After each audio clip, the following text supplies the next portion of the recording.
मित्र हमारे भाई विक्रमादित्य पाठक जी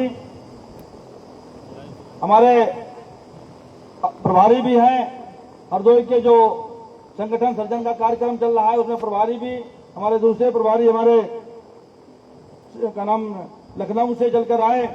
संदीप पाल जी, और हमारे मंच पर बैठे हुए हमारे जो शहर अध्यक्ष हैं अनुपम दीक्षित जी, राजीव सिंह लोधी जी जो हमारे पूर्व जिला अध्यक्ष हैं,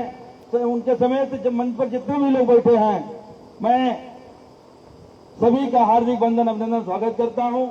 यहाँ पर बैठे हुए सभी बड़े बुजुर्गों को और माताओं बहनों को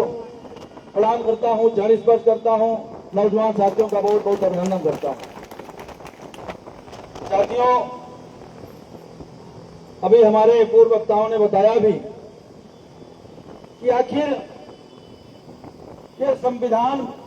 बचाओ सम्मेलन की जरूरत क्या पड़ी। मैं भी थोड़ा बताना चाहता हूं। सही करो इनसे जवाब दी यही है कि आज से लगभग 74-75 साल पहले संविधान बनके लागू हो गया,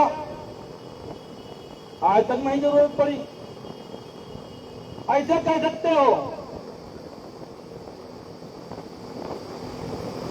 जैसे ही बीजेपी आई और डबल इंजन की सरकार बनी उत्तर प्रदेश और दिल्ली में, वैसे ही जरूरत पड़ गई कि संविधान के तरफ उनकी निगाह टेढ़ी हुई और हम जैसे नौजवानों को, जो हमारे नेताओं को ये लगने लगा, हमारे बुद्धिजीवियों को लगने लगा कि इनकी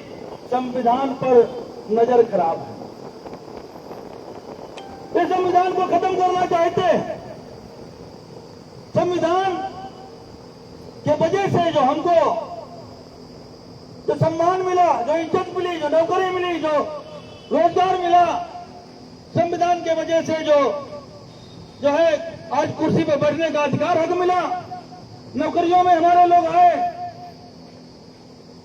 तो इस पर इनकी तिरछी नजर है और इसको ये समाप्त करके फिर दोबारा से वही चीज लागू करना चाहते हैं जो आज से 200 साल पहले, 300 साल पहले लागू थी, कि जो जिस जात का है वही काम करेगा, दूसरा काम नहीं कर सकता है। उसके साथ में जो है ऐसी परिस्थिति पैदा हुई कि तमाम तरीके से उन्होंने आरक्षण को खत्म करने के लिए साजिशें रचनी शुरू कर दी। ऐसी स्थिति आई कि प्राइवेट तमाम कंपनियां प्राइवेट संस्थाओं में दे दी, तमाम तरीके से आरक्षण पर क्या कहते हैं लागू भी रखा और साजिशन उसको कमजोर करने का काम किया। उन्हें कहते हैं पहले नंबर में तो टटोल के देख ले, थोड़ा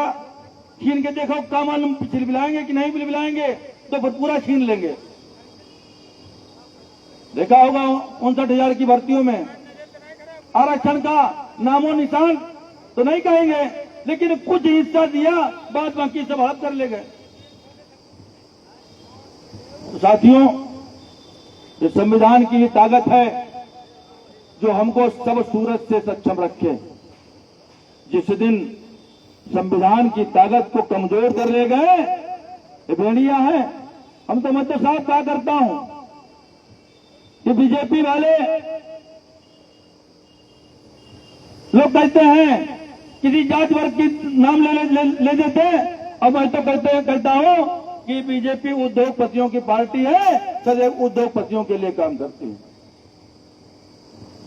तो साथियों, मैं आज कहना चाहता हूं कि आज संविधान बचाओ सम्मेलन में आपको शपथ लेके जानी चाहिए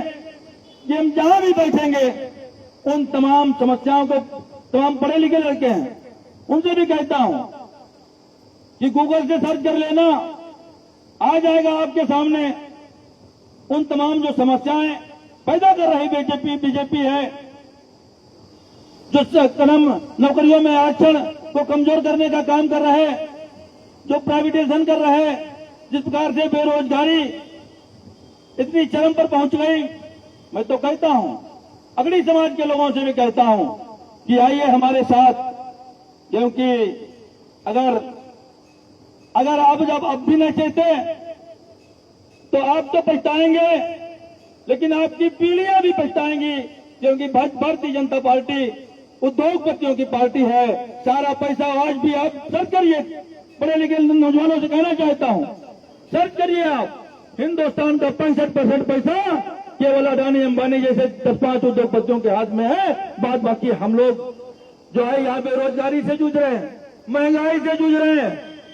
थोड़ा थोड़ा अगर कुछ खरीदना होता है उसमें समस्या पैदा होती है, और ये सारा पैसा उद्योगपतियों के पास में है। तो साथियों, जिस प्रकार से भारतीय जनता पार्टी की सरकार आरक्षण को खत्म करने की साजिश कर रही, जिस प्रकार से महंगाई जो है बढ़ाने का काम कर रही, जिस प्रकार से बेरोजगारी चरम पर पहुंचाने का काम कर रही, लोग कहते हैं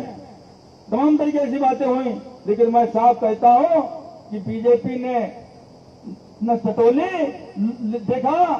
कि लोग धर्म के नाम पर उनके पीछे खड़े हो जा रहे हैं। मैं उनसे भी कहना चाहता हूं, धर्म जात से ऊपर उठकर इस देश की रक्षा सुरक्षा के लिए आप काम करिएगा। मैं आप सभी से जो लोग धर्म के नाम पर, जात के नाम पर और तमाम चीजों के नाम पर वोट दे देते हैं, बाद में गालियां भाजपा को देते हैं, उन सभी से कहना चाहता हूं, आइए हमारे साथ कंधे से कंधा मिलाकर इस भारत के विकास के लिए, उत्तर प्रदेश के विकास के लिए, हरदोई के विकास के लिए और तमाम समस्याओं के निदान के लिए भारत को अग्रणी देशों में खड़ा हो, इसके लिए आइए कांग्रेस के साथ खड़े होकर, राहुल गांधी जी के साथ खड़े होकर, कंधे से कंधा मिलाकर राहुल गांधी जी के हाथ को मजबूत करिए। और निश्चित तौर पर मेरा मानना है कि जो समस्याएं हैं, जिस दिन राहुल गांधी जी प्रधानमंत्री बने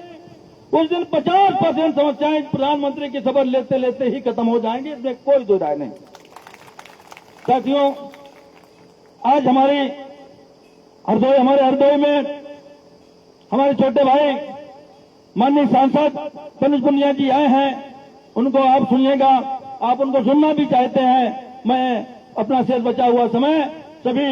माननीय सांसद जी को देना चाहता हूं। मैं चाहता हूं कि एक भी लोग जो है आप कार्यक्रम खत्म होने के बाद में ही जाएं, इसलिए मैं सभी से आग्रह करता हूं कि गर्मी तो है, खैर हो सकता है कहीं कहीं पर धूप भी आ जाती है, लेकिन कुल मिलाकर आप सभी लोग